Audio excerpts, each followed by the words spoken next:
لگا دے گا، اگر وہ اپنی ساری زندگی بھی علم دین کے پیچھے قربان کر دے گا تو رب کعبہ کی قسم اس کی عمر تو نکل جائے گی، لیکن وہ علم دین کی تعلیم مکمل حاصل ہرگز نہیں کر سکتا۔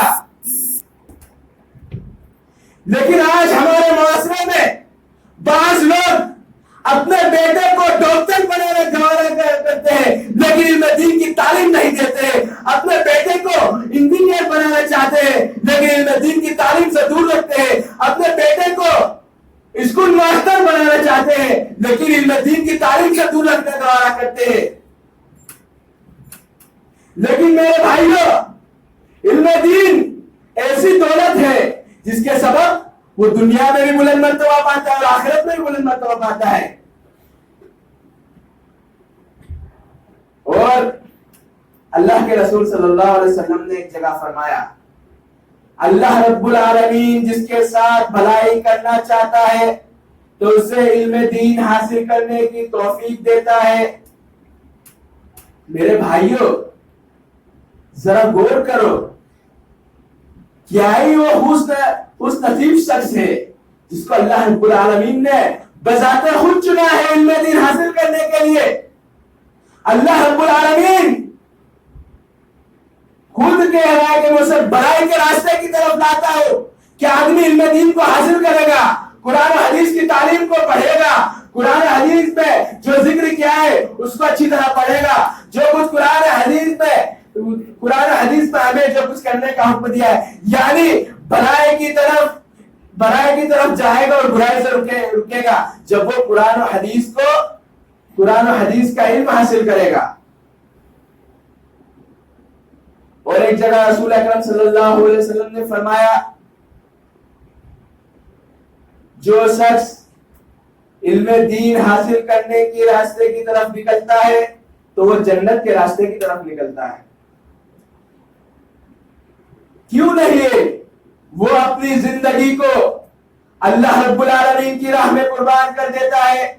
وہ پہلے تو خود علم دین حاصل کرتا ہے، پھر یہ علم لوگوں تک پہنچاتا ہے، لوگوں کو اس کی دعوت دیتا ہے، خود عمل کرتا ہے اور یہی سلسلہ جاری رہتا ہے اور یہاں تک کہ اللہ رب العالمین اس کو بلند مرتبے تک پہنچا دیتا ہے۔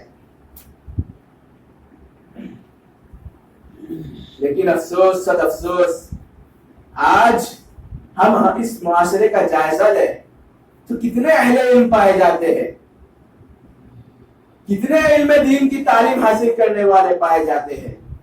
ہمارے گجرات کا ہی ماحول کا جائزہ لے لیجئے،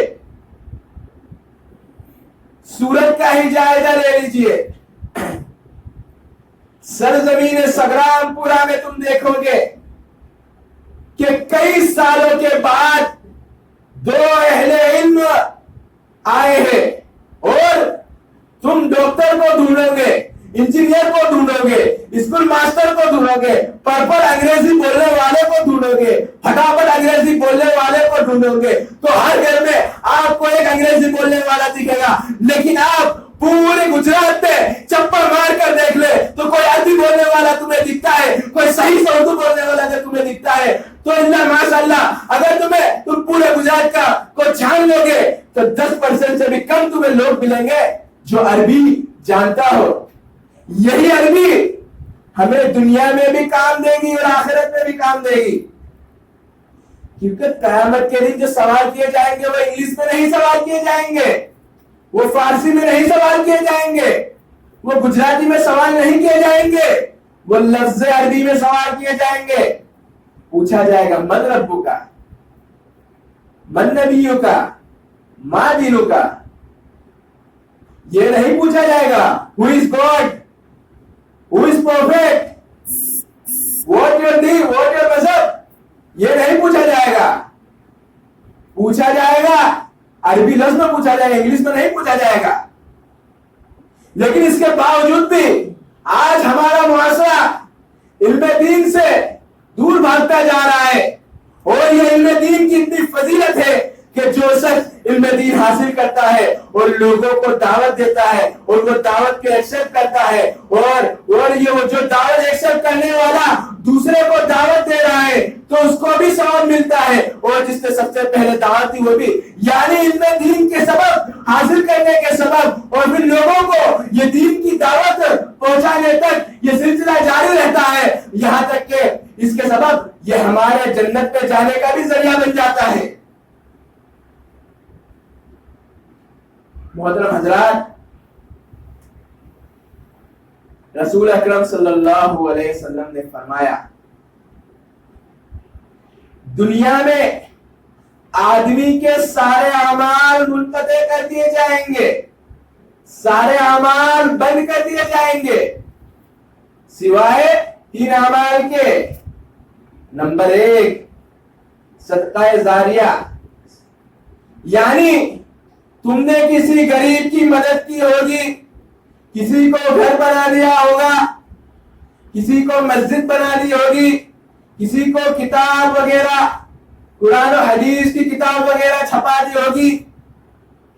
اب جو شخص اس گھر میں رہ رہا ہے تو تا قیامت اس آدمی کو دعا دیتا رہے گا، اس لیے کہ اس نے مدد کی. اور اس شخص نے مسجد بنائی اور جو شخص تا قیامت اس میں نماز پڑھتا رہے گا تو اس کا ثواب بھی جاری رہے گا، اس کا اجر بھی چالو رہے گا. اور اس نے کتابیں شائع کی ہوگی، کتابیں لکھائی ہوگی، اور جو شخص اس کتاب کے ذریعے پڑھتا ہے اور اس پر عمل کرتا ہے، اس سے علم حاصل کرتا ہے اور لوگوں تک اس کی دعوت کو پہنچاتا ہے، تو یہ پڑھنے والا اور اس کتاب کے ذریعے علم دین پھیل رہا ہے، اس کتاب کے ذریعے اسلام عروج پر آ رہا ہے، اس کتاب کے ذریعے لوگ مستفید ہو رہے ہیں، تو اس کا اجر بھی، اس کی یہ صدقہ جاریہ بھی اس کو فائدہ دیتا رہتا ہے اور پہنچتا رہتا ہے. دوسری چیز نیک اولاد. اب اولاد نیک کب ہوگی؟ جب وہ علم دین حاصل کرے گا، قرآن و حدیث کی تعلیم کو لے گا. جب وہ قرآن و حدیث کی تعلیم کو لے گا، اچھی طرح پڑھے گا، قرآن و حدیث کے علم کو اچھی طرح پڑھے گا، اس میں آخرت، اس میں اللہ رب العالمین نے قرآن و حدیث میں اللہ اور اس کے رسول نے جس چیز کا حکم دیا ہے اس کو کرے گا، اور جس چیز سے منع کرنے کو کہا ہے تو اس سے رک جائے گا، اور جس چیز سے ہمیں روکنے کو کہا ہے اس سے رک جائے گا، اور جس چیز کو کرنے کو کہا ہے اس سے منوعن بجا لائے گا. اور کب؟ جب علم دین حاصل کرے گا. اور وہ نیک کب بنے گا؟ جب علم دین کو حاصل کرتے ہوئے قرآن و حدیث کی تعلیم کو لے گا اور قرآن و حدیث کو پڑھے گا، اس پر عمل کرے گا، اور اس میں جو اللہ رب العالمین نے قوانین و ضوابط ہمیں بتایا اس پر عمل کرے گا، تبھی وہ نیک بنے گا. اور یہی نیک اولاد کی دعا اس کے والدین کو بھی فائدہ دے گی. وہ اپنے والدین کے لیے دعا کرے گا، اپنے والدین کے لیے مغفرت کرے گا، اس لیے کہ اس نے علم دین حاصل کرنے میں والدین کے مرتبے کے بارے میں بھی پڑھا ہے، والدین کی کیا فضیلت ہے، والدین کے بارے میں اللہ رب العالمین نے کیا فرمایا ہے. اسی لیے وہ اپنے والدین کی قدر کرتے ہوئے والدین کی دعا کرے گا، والدین کے لیے دعا کرے گا. اس کا سبب ہے اس نے علم دین کو حاصل کرتے ہوئے، قرآن و حدیث کی تعلیم کو لیتے ہوئے، اس پر عمل کرتے ہوئے اس نے اپنے آپ کو نیک بنایا، اور نیک بناتے ہوئے اپنے والدین کے لیے دعا کی، اور والدین اس کے ذریعے اجر و ثواب پا رہا ہے. تیسری چیز اس کے علم دین کے سبب، یعنی کسی عالم نے کچھ کتابیں چھپوا دی ہو، کچھ تقریریں کی ہو، جس کا ویڈیو بھی موجود ہو، جس کی آڈیو بھی موجود ہو. اب اس کی کتاب کے ذریعے لوگ مستفید ہو رہے ہیں، اس کی کتاب کے ذریعے لوگ علم دین حاصل کر رہے ہیں، اس کی کتاب کے ذریعے لوگ حاصل کرتے ہوئے، عمل کرتے ہوئے لوگوں تک دین کی دعوت کو پہنچا رہے ہیں، تو اس کے سبب اس کو اجر و ثواب ملتا ہی رہ رہا ہے. اور جو اس نے لوگوں کو واعظ و نصیحت کی ہے تو لوگوں میں سے بعض نے نیک ارادے سے اس کا ویڈیو بنا لیا، اس کے ویڈیو کو یوٹیوب پہ ڈال لیا، اور کوئی شخص اس کے ویڈیو دیکھ کر اس سے علم حاصل کر رہا ہے، اس پہ عمل کر رہا ہے، تو اس کا ثواب بھی اسے ملتا ہی رہتا ہے. محترم حضرات، یہ ہے علم دین کی اہمیت. کیا تم نے اس حدیث میں سنا ہے کہ گہرے علم کی اتنی بڑی فضیلت ہے، علم دین کی اتنی بڑی فضیلت ہے کہ مرنے کے بعد بھی اس کا ثواب جاری رہتا ہے، مرنے کے بعد بھی اس کا عمل چالو رہتا ہے. کس چیز کے سبب؟ علم دین کے سبب. اس نے علم دین کو حاصل کیا، علم دین کو حاصل کرنے کے بعد اس پر عمل کیا، اس پر عمل کرنے کے بعد اس نے جو کچھ جانا کتابیں رکھی، لوگوں کو واعظ و نصیحت کی، لوگوں کو اللہ رب العالمین کی راہ کی طرف بلایا اور لوگ اس سے مستفید ہوتے رہے اور اس کی دعوت کے ذریعے لوگوں نے جو حاصل کیا وہی دعوت وہ لوگوں تک پہنچاتے رہے اور یہی ذریعہ اس کے لیے آخرت کا فائدہ بن گیا. کس کے سبب؟ علم دین کے سبب. لیکن افسوس سے افسوس باوجود اس کے بھی آج ہمارے معاشرے میں علم دین کی اس قدر کمی ہے، اس قدر جہالت ہے کہ معاشرے میں برائیاں پھیلتی ہی جا رہی ہے، معاشرے میں اختلاف و انتشار پھیلتا ہی جا رہا ہے، معاشرے میں لوگ ایک دوسرے کو دیکھنا گوارا نہیں کر رہا. اس کا سبب کیا ہے؟ جہالت. جہالت اتنی بری چیز ہے جس کے سبب انسان کی زندگی بھی خراب ہو جاتی ہے، انسان کی آخرت بھی. اس لیے جو کسی چیز کے بارے میں جانتا ہی نہیں ہے گویا کہ وہ ایک جانور ہے.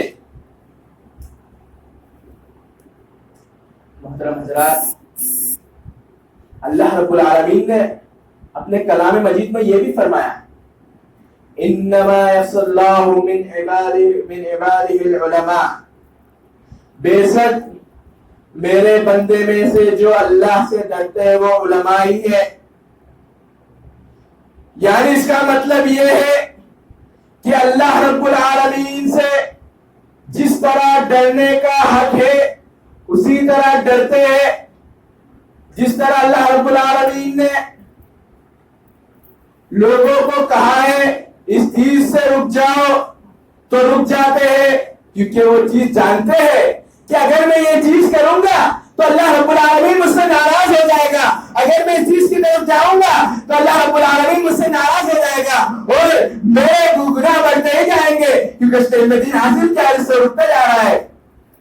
اور یہی علم دین کی فضیلت ہے کہ لوگ اس کے سبب بڑے بڑے گناہ سے رک جاتے ہیں. اب آئیے کچھ جہالت کی مذمت آپ کے سامنے پیش کرتے ہیں جس کی وجہ سے آج ہمارا معاشرہ تباہ برباد ہو جا رہا ہے. یہی جہالت کے سبب آج ہمارے معاشرے میں بعض لوگ ایک دوسرے سے جھگڑتے نظر آ رہے ہیں، آج ایک دوسرے سے اختلاف و انتشار کے دلدل میں پھنستے نظر آ رہے ہیں. آج اسی جہالت کے سبب لوگ کتنی بڑی بڑی عبادتوں کو چھوڑ دیتے ہیں. اسی جہالت کے سبب بعض لوگ کسی چیز کو معمولی گناہ سمجھ کے اسے کرتے ہی جاتے ہیں اور یہ گناہ پہاڑ جیسے ہو جاتے ہیں. آئیے نماز کو دیکھ لیجئے، نماز کو لوگ معمولی سمجھتے ہیں اور اس میں گناہ کرتے ہیں، اس کو چھوڑتے ہی جاتے ہیں، اپنی تجارت میں ہی لگتے جاتے ہیں اور اپنی تجارت کو اہمیت دیتے ہیں. لیکن یاد رکھو یہ تجارت تمہارے لیے دنیا تک ہی محدود ہے اور آخرت میں یہ کچھ کام نہ دے گی. اور جیسا کہ اللہ رب العالمین نے اپنے کلام مجید میں فرمایا جب جہنمی جنتیوں سے سوال کریں گے، جب جنتی جہنمیوں سے سوال کریں گے تم کس چیز کے سبب جہنم میں ڈالے گئے، کیا جواب دیں گے؟ ہم دنیا میں نماز نہیں پڑھتے تھے. میرے بھائیوں زیادہ تر یہ نماز کے ہی سبب، نماز نہ پڑھنے کے سبب ہم جہنم میں داخل. دوسری چیز روزہ. آج بعض لوگ تجارت کو اہمیت دیتے ہوئے، پھر کام کی طرف رغبت دیتے ہوئے